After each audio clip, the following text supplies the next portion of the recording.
Qəbələdə yerləşən və bir zamanlar strateji əhəmiyyət daşıyan radiolokasiya stansiyası bugün diqqətdən kənarda qalıb. Artıq 10 ildən çoxdur ki, obyekt nə əvvəlki təyinatı üzrə istifadə olunur, nə də sökülür. Qlobal Infoazda danışan politoloq Züriyə Qarayeva deyib ki, burada ilkin səbəb onun texniki və infrastruktur baxımından mürəkkəb obyekt olması ilə bağlıdır. Stat: belə hərbi strateji qurğuların demontajı sadə tikili söküntüsü kimi həyata keçirilmir. Çünki burada yüksək güclü elektromaqnit avadanlıqlar, xüsusi konstruksiyalar və potensial təhlükəli materiallar mövcud olur.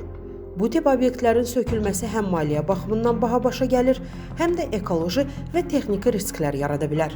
Ona görə də bəzən dövlətlər belə obyektləri dərhal sökmək əvəzinə uzun müddət konservasiya vəziyyətində saxlayır və gələcək istifadəyə dair qərarı gecikdirirlər.